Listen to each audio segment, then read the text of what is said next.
touch me, and then I can create, let's see, oops, there we go, touch up inside. I can handle a bunch of events. I can create delegates right there, or I can call an external method. In this case, I've already got, I'm just showing a delegate here. So now the next thing that you're going to wonder is, okay, this is great, but how did I set all this stuff up? And here's where we've got our zip file. Our zip file is where our user interface is going to be defined at, and up pops Interface Builder. Now I've pre-built this stuff. Here's our window right here. So we've got it. Let me show you just real quick how I would create a button. UI button. Okay, so I drop a button on here. Then let's see, get this set up. Then I need to go and create a outlet for this, and this is something that can be a little bit confusing. I am, let's see, just select the delegate here. Alright, then I need to create an outlet. I'll call it button 3. Okay, and then I need to expose that button to my app delegate.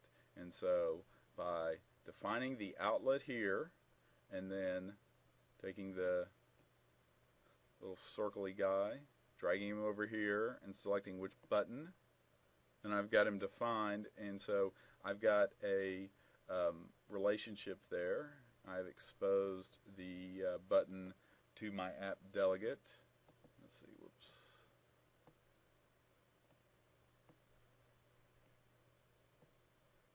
Save this guy. Now, it is now available to us over here. So I can now use him in code inside my app delegate class. Now let's go ahead. We're going to do a compile and a run and actually show you this running. Now, one thing I've noticed is, and I haven't figured out why, is when the iPhone simulator comes up, it wants to come up as an iPad iPad simulator, but I've got it set up for an iPhone device. So I haven't quite figured out why, but we'll just double the size so it's not too big of a deal. You'll notice that I had some text here that set the initial output label. Then as I touch him, and you can see that I'm incrementing my counter, and then I'm just displaying it. And you can see it's actually showing you what I've got output here. So, right now, close this guy on down. Switch back over to my slides. Alright, so that's kind of the basics.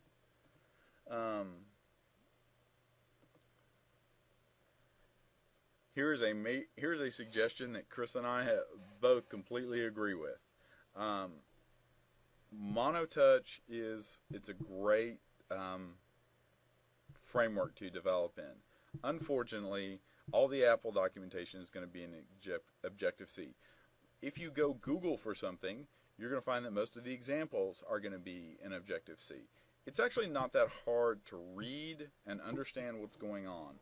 I had to go do some device functions in our MonoTouch book, and I went through and I looked at the Apple documentation and kind of hunted and pecked with the IntelliSense, and was able to get stuff to work. It's really not that hard to do. So you do need to at least be comfortable with Objective-C. You don't necessarily need to be fluent in it. So some of the APIs that are supported with MonoTouch, there are a bunch of standard .NET APIs, which you'll see here.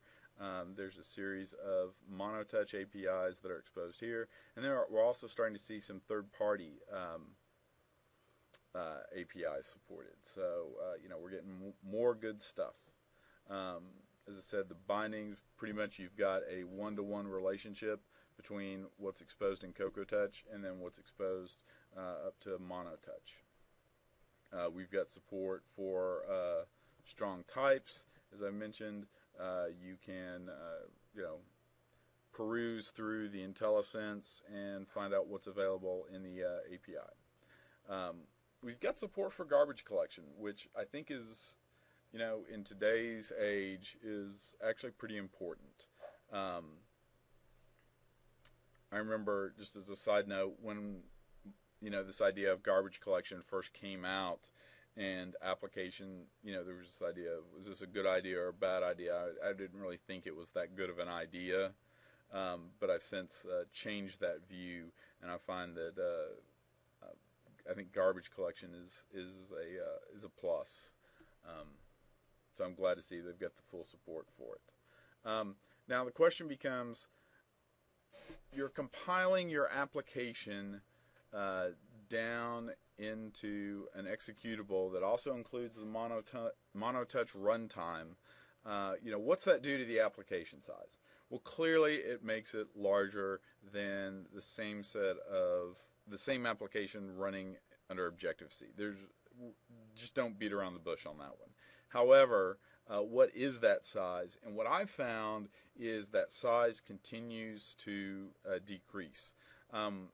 When I saw the first beta of MonoTouch and installed it and started working on it, I found that I could create basically that Hello World application, and it would be about 5 megs in size, and I was like, oh, horror, this is horrible. But what I've since found is that size has been decreased. I'm finding that is, it's down to about half that size at this point, or I should say the last time I checked. Basically the way it works is when you compile pieces in, and then there is a linking process, and the MonoTouch linker will go through, figure out what pieces of, what libraries are you not using, and then work on taking them out. The MonoTouch team is always working on improving that. However, it's continually a work in progress. Recently, within the last couple of months, AT&T has changed the download size for files on their 3G and Edge networks. Previously, it was 10 megabytes, and then now they've moved it to 20 megabytes. So size of a MonoTouch executable is less of an issue. As I said, they've got support for outlets. Basically, you expose, some of your UI controls to various classes that need them, and it is strongly typed, so you get the IntelliSense support. Actions, which I don't have an example of for this, but basically you broadcast messages. You can set up your events. You've seen the events that I set up. They allow you to basically set up 3 types of events, just a simple delegate, a delegate with some parameters, and then an external method. So that sets up and actually sets up for you kind of easily. Now, very few applications that you actually use are Hello World style applications. Lots of applications are in the mobile world are going to be seeing what's going on. You're not going to do a whole lot of data entry because remember, we've got a mobile device. In the case of the iPhone and the Touch, you've got a mobile device that is cramped. You can't do a whole lot of user input. So reading data is really the key. With the iPad, you've got a little bit bigger device, so you can do some more user input.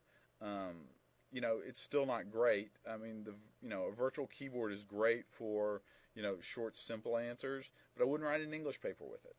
So how do we display data? What is the mechanism to display that data? And there's a control in the iPhone called the UI table view. and it is a table control. It allows you to have control over the table cells. You can bind data to it. I've got a pretty good example here. Well, it's a pretty good example as long as you're not too strict on what it should look like. Let's see if I've got, let's see, I believe this is it here. Nope, that is the wrong project. Let me see if I can bring it up here. UI table view. That's what I want right there, I believe. All right. So first, let me run the application and show you what it's going to do. And it's going to violate a couple of the user interface guidelines for the iPhone, but I actually do that intentionally. So let me make this a little bit larger. Okay. All right. So I'm going to do a search on. We'll do a search on MonoTouch.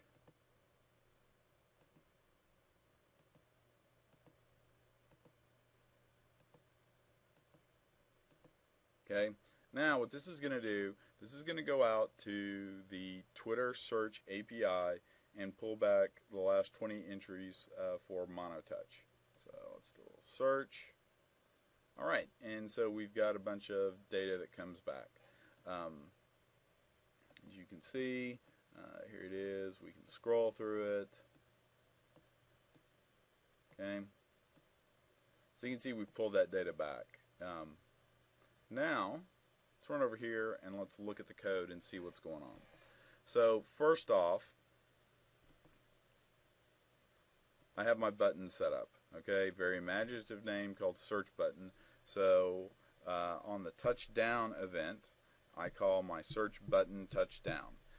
Then you'll see this editing did end on exit, and there's a delegate there, and we call this thing called resign first responder. What in the heck is that? So when we're done typing in the virtual keyboard, I need a way to make the keyboard go away. So that's what this method does. When the editing did end on exit method fires, then I call resign first responder, and that will make the virtual keyboard go away.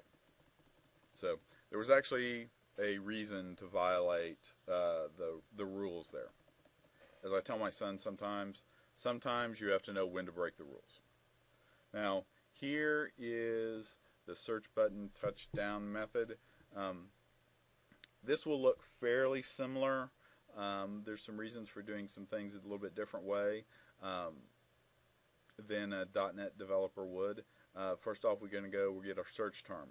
Then we've got this Twitter search object that we've created, and we're going to initialize that. We're going to do that one time.